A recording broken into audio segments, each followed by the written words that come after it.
¿Nunca te has preguntado cómo se mantiene en pie un gran rascacielos con todo el hierro que lleva encima o una gran catedral tan alta y tan esbelta? ¿Sabes que este huevo es capaz de aguantar hasta 70 kilos nada más por su forma? Esos 6 litros son nada. Pues hoy vamos a ver los tipos de estructuras. ¡Vamos a ello!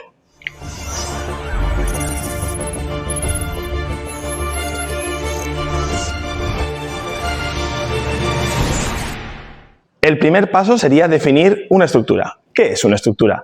Sería un conjunto de elementos que, trabajando de manera conjunta, son capaces de soportar esfuerzos y fuerzas de una manera estable y segura.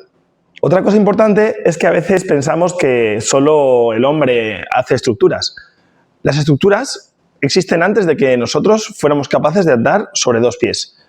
En este caso, la naturaleza ya nos provee de estructuras naturales y, además, han sido una gran fuente de inspiración para que arquitectos e ingenieras de toda la historia diseñen sus propias estructuras. Nuestra primera parada en el repaso de las estructuras comienza con las estructuras ligeras o de barras. Son las más clásicas y el objetivo es muy simple. Intentamos generar espacios abiertos conectando elementos muy esbeltos, ¿vale? Y unidos en puntos de unión, de forma que funcionan como un mecano, un Lego, y permite generar estructuras más grandes, dejando huecos que permitan desde pasar instalaciones a generar servicios, como las vigas de una casa o un espacio de un salón. Un primer ejemplo de la conexión con la naturaleza de las estructuras de barras podría ser nuestro propio esqueleto. Los huesos están conectados para aguantar el peso de nuestro cuerpo. Y otro ejemplo podría ser un gran árbol. Un árbol está conectado a sus ramas por las uniones y soporta todo el peso de la copa del árbol. Aunque podemos encontrar este tipo de estructuras muy fácilmente en naves industriales o edificios que conectan con las vigas y pilares toda la estructura, también podemos encontrar grandes edificios como la Torre Eiffel, que tiene más de 300 metros únicamente conectado por barras y uniones. Vamos al extremo opuesto. En este caso vamos a ver estructuras de concha o de carcasa. Aquí tenemos ejemplos de, ostras, cuánto bivalvo, y casi todos Pokémon.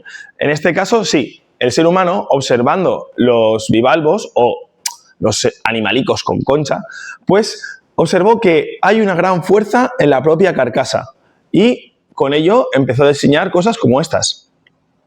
El ser humano ha diseñado botellas, cajas, que son elementos que permiten aguantar una estructura, una fuerza, con simplemente el recubrimiento. El mayor ejemplo también de la naturaleza podría ser el huevo, que aparece ya por segunda vez.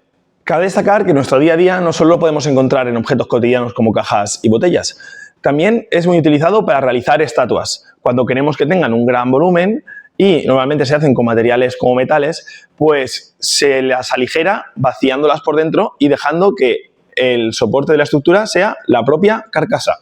Y hablando de estatuas, podemos pasar al siguiente tipo de estructura.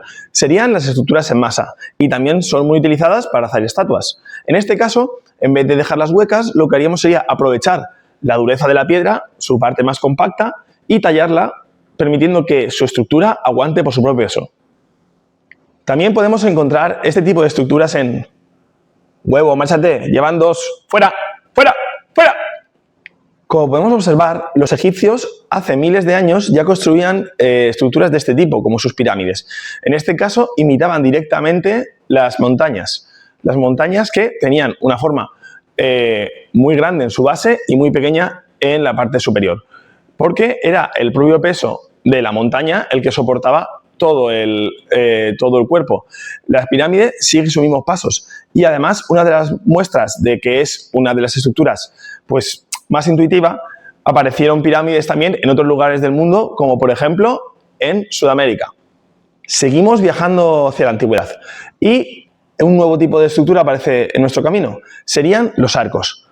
Aunque los primeros aparecen en Mesopotamia, son los romanos los que se convierten en unos auténticos expertos, utilizándolos en edificios, acueductos y multitud de obras de ingeniería civil. Que puede parecer muy sencillo, es una estructura bastante compleja. Es un complicado sistema de equilibrios entre diferentes piedras que termina en la última piedra, la clave de bóveda, que es la encargada de repartir el peso en las 2 ramas del arco. Sin esta piedra, todo el sistema caería. y nos permite simplificarlo muchísimo más, porque, por ejemplo, en esta imagen mucho más simple, lo que tenemos es que un peso ubicado en la parte superior se reparte entre las dos ramas del arco. En nuestro camino encontramos ahora un nuevo tipo de estructura, la estructura en suspensión. Fue un gran avance porque nos permitió ampliar las distancias por las que podíamos situar un vano, que sería la distancia que hay entre un pilar y otro. En este caso, nosotros lo que hacemos es generar un pilar enorme, un pilar gigante, y de él, que es muy fuerte, colgamos todo el resto de la estructura y la conectamos al pilar. De esta manera podemos llegar a realizar luces o distancias de casi 1 kilómetro. En este caso podemos ver un ejemplo. Si no hubiéramos sido capaces de desarrollar este tipo de estructuras, el puente de Brooklyn sería incapaz de permitir pasar ese gran barco que está pasando por debajo de él. Recordad que nada en la vida es blanco o negro. Nuestras estructuras normalmente están realizadas con una mezcla de estos 5 tipos que hemos visto. Con la combinación somos capaces de conseguir grandes maravillas arquitectónicas como la Ciudad de las Artes y las Ciencias de Valencia.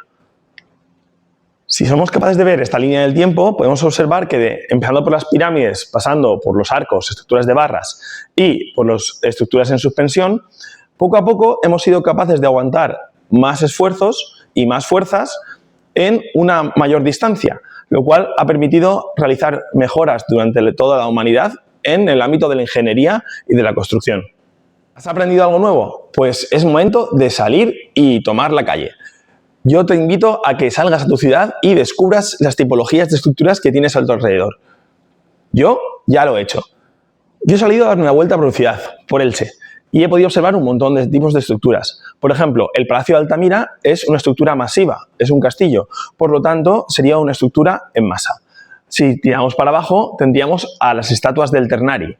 Es una gran representación del Misteri d'Elx, que en este caso son estatuas que están huecas, vacías. Al estar vacías, son estructuras de concha. Si vamos hacia la derecha, tenemos 2 ejemplos. Tenemos un acueducto hecho por arcos y un puente de suspensión, el puente de la Generalitat. Y arriba, pues, una estructura de barra. Pues tenemos a ver, lo podía haber currado un poquito más. Venga, ponemos otro. Si observamos la estructura del Palacio de Congresos, está hecho desde la parte exterior y está todo hecho con barras, con vigas y pilares. Y si tu ciudad se te queda pequeña ahora que empiezan las vacaciones, si no me equivoco, es hoy el último día de clase. Pues mucho ánimo con ellas y si no quieres hacerlo en Elche, no quieres hacerlo en tu ciudad, puedes dedicarte a viajar y a ir observando las estructuras que has ido viendo en este vídeo. Nos despedimos. Silios Estudio.